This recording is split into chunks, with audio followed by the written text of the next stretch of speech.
What's up, Cinema Lancelot family? Antonio Saillant here, and today we're diving deep into Law and Order, Special Victims Unit, Season 27, Episode 4, Clickbait. This episode is packed with drama, power plays, and some serious character development that's changing the game for SVU. Let's break it all down. Before we get started, here's what you need to know. Chief Tynan is playing chess while everyone else is playing checkers. Rollins is back in the squad, and Griffin just had his most intense case yet.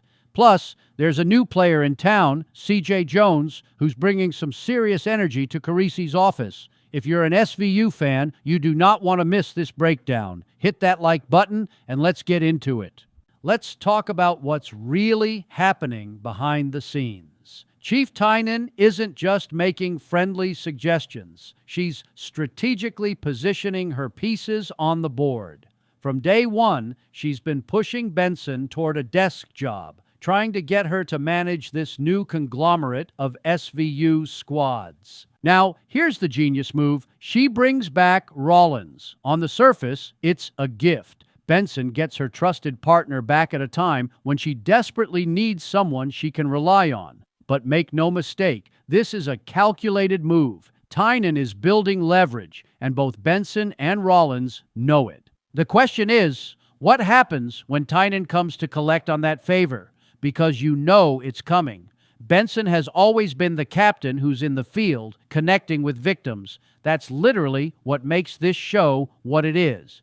Taking her out of that role would fundamentally change SVU as we know it.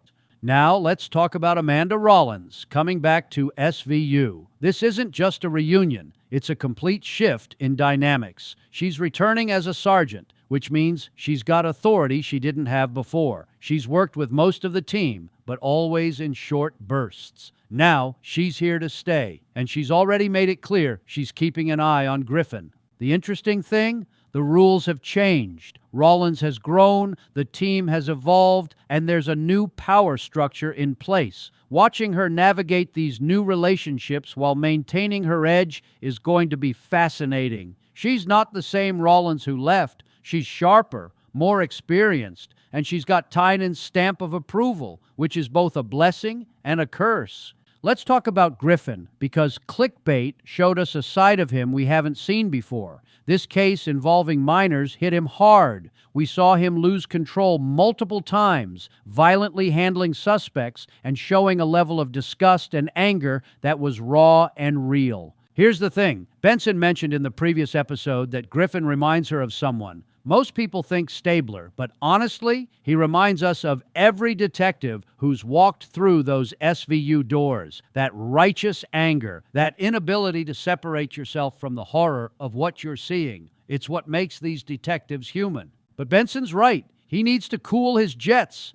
This job will eat you alive if you can't find that balance. The question is, can Griffin learn to channel that passion without letting it consume him?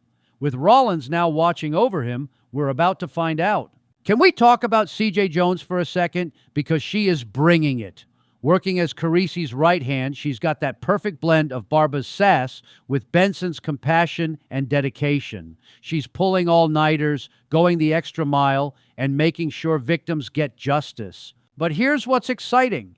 The show has hinted that we've only scratched the surface of who CJ is. There's clearly more to her story, and I'm here for it. She's not just filling a role, she's carving out her own space in the SVU universe. And I hope the writers give her the room to grow, because this character has serious potential.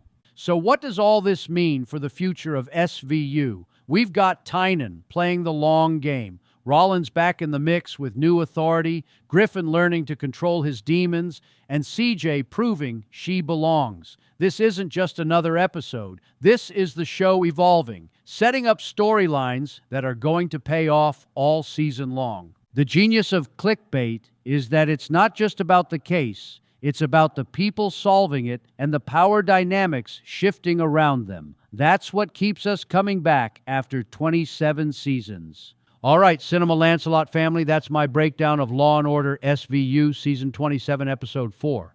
What did you think of this episode? Are you Team Tynan or Team Benson? Do you think Griffin can handle SVU long-term?